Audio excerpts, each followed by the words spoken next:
हरे कृष्ण। भगवत नाम की महिमा में आप सबका स्वागत है। माता के विविध नामों के और विविध रूपों के बारे में हम बात कर रहे हैं और प्रत्येक रूप की एक विशेषता है, प्रत्येक नाम की एक विशेषता है। माता का कोई भी नाम स्मरण करते हैं, उसी से शरीर में, मन में, मस्तिष्क में ऊर्जा आने लगती है, क्योंकि माँ शक्ति का प्रतीक है। और जैसे हम माँ के किसी भी नाम को जप करते हैं या स्मरण करते हैं तो हमें शक्ति का अनुभव होता है। माता के जो आदिशक्ति है, आदिशक्ति का 7वां रूप माता माँ कालरात्रि का है और सप्तमी तिथि माता कालरात्रि को समर्पित है। माता को शुभंकरी भी कहा जाता है।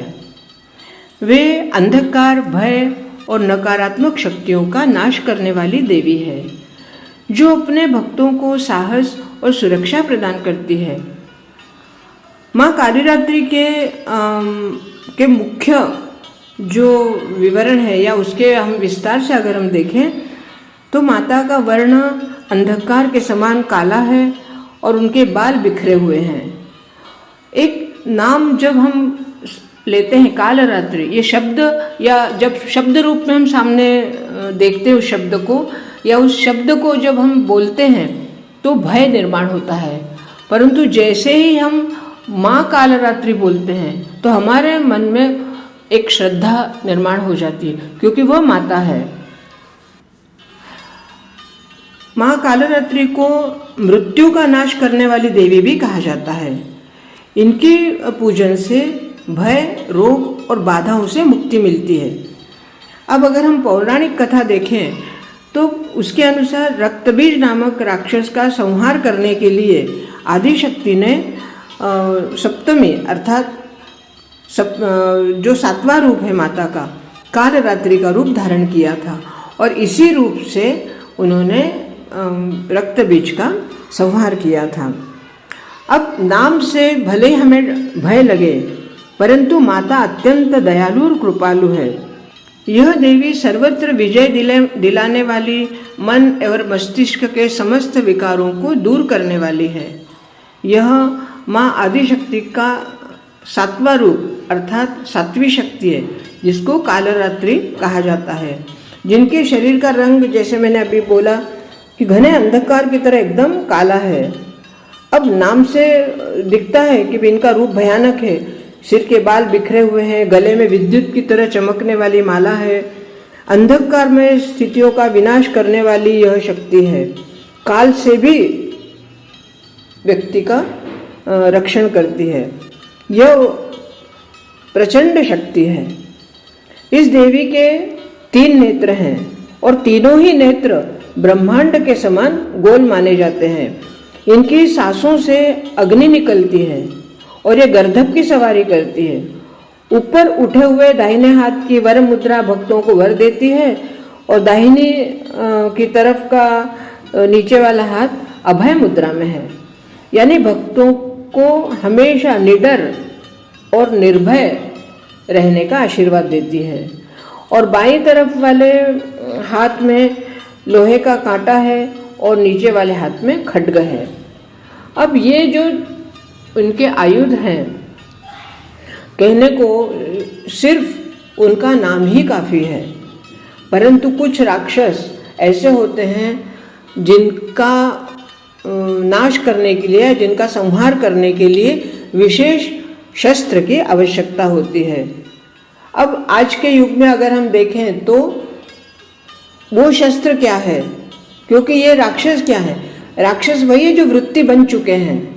और आज के मानव में जो वृत्ति है, उस वृत्ति जो राक्षस वृत्ति है, उस राक्षस वृत्ति का संहार करने के लिए माँ कालरात्रि की अत्यंत आवश्यकता है। माँ की कृपा से ही मन की राक्षस वृत्ति का नाश होगा।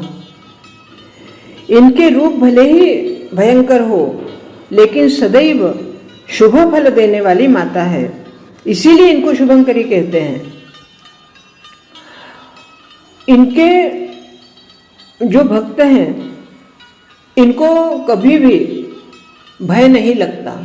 और ना ही ये इनके भक्त कभी आतंकित होते हैं। उनका साक्षात्कार होना बहुत ही दुर्लभ है। बहुत पुण्यवान लोग होते हैं और बहुत ही तपश्चर्या के बाद माँ कालरात्रि का साक्षात्कार होता है। कालरात्रि माता की उपासना करने से ब्रह्मांड की सारी सिद्धियों के दरवाजे खुल जाते हैं। तमाम आसुरी शक्तियां उनके नाम से ही भयभीत होकर दूर भागने लगती है।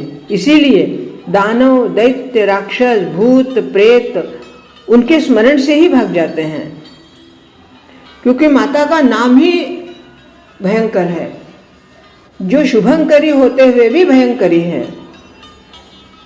ये ग्रह बाधाओं को भी दूर करती है। अग्नि, जल, जंतु, शत्रु और रात्रि सब भय दूर हो जाते हैं। इनकी कृपा से हर भक्त जो भी इनकी भक्ति करता है हमेशा निर्भय होकर जीवन जीता है।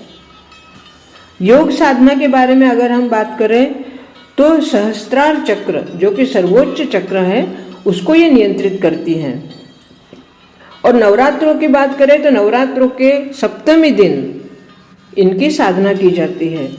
यह चक्र आत्मज्ञान, दिव्य ऊर्जा, अज्ञानता के अंधकार को मिटाकर सात्विकता प्रदान करती है।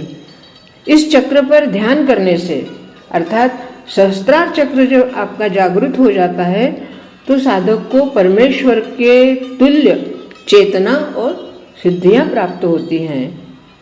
योग की बात अगर करें तो सप्तमी स्थिति को साधक का मन सहस्त्रार चक्र में अगर स्थिर हो जाता है तो इस चक्र ज्ञान की वजह से, ज्ञान के प्रकाश से हमारे भीतर के जो अंधकार है, कौन कौन से अंधकार है? भय, अज्ञानता, अहंकार, क्लेश, दुख, दरिद्रता, जो वृत्ति दरिद्रता वृत्ति है, ईर्ष्या, लोभ, इन सब का नाश हो जाता है और साधक निर्भय बनता है।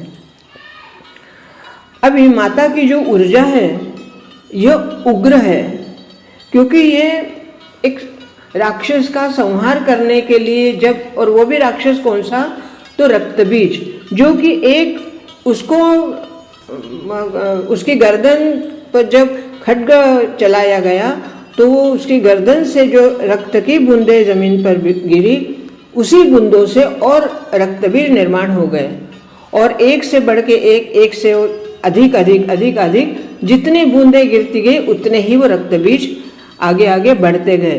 तो ऐसे राक्षसों का संहार करने के लिए माता को उग्र रूप धारण करना पड़ा, और उग्र रूप धारण करने की वजह से ही इनकी जिह्वा बाहर निकली हुई है और इनकी आंखों से अंगारे बरसते हैं और इनका वर्ण एकदम काला है, क्योंकि जब और ऊर्जा इतनी अधिक इनमें जागृत हो गई कि उस ऊर्जा की वजह से माता का रंग काला हो गया, बहुत अधिक ऊर्जा और उग्रता। तो दुष्टों का विनाश करने के लिए माता को ऐसा उग्र रूप धारण करना पड़ा।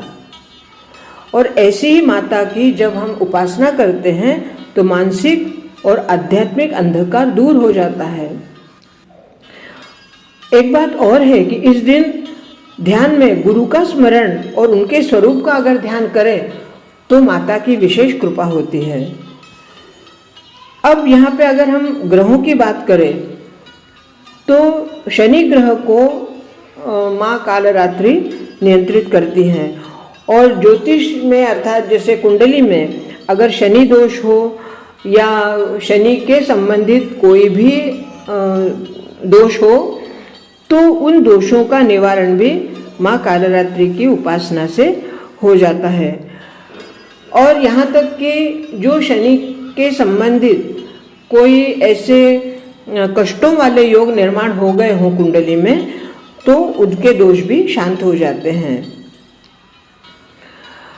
आगे हम चलते हैं तो शनि ग्रह का संबंध जैसे माता कालरात्रि से है, उसके साथ साथ एक और बात है कि ये अनुशासन और कड़ी मेहनत और कर्मों का फल देने के लिए मानी जाती हैं।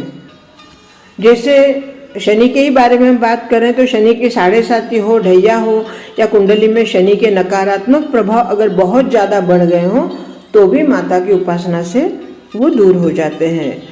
और सबसे बड़ी बात, इनकी उपासना से आलस्य, अहंकार और व्यभिचार वाले रास्तों से जो भी जाते हैं उससे उनकी मुक्ति होती है।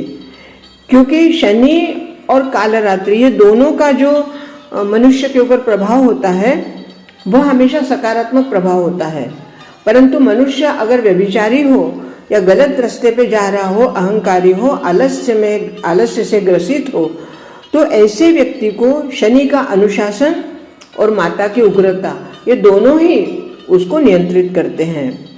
और इसीलिए ये जितने भी माता के जो भाव हैं उन भावों को अगर हम ध्यान पूर्वक समझें तो माँ कालरात्रि नाम जितना भयानक है, ये जितनी भयंकरी है उतनी ही ये अत्यंत कृपालु है। एक बार अगर इनकी कृपा हो जाए तो पूर्ण ब्रह्मांड की कोई भी अशुभ शक्ति आपको छू भी नहीं सकती। परंतु इनकी उपासना अत्यंत कठिन है और अत्यंत अनुशासन से इनकी उपासना करनी होती है। तो आज हमने माता कालरात्रि के बारे में कुछ समझ लिया है, और जो भी भक्त माता की सेवा करते हैं, माता की उपासना करते हैं, वो इन सब बातों को अवश्य समझते होंगे। अब अगले वीडियो में 8वें दिन की माता का जो 8वां रूप है उसके बारे में बात करेंगे। आज के लिए इतना ही। बहुत बहुत धन्यवाद। हरे कृष्ण हरे कृष्ण।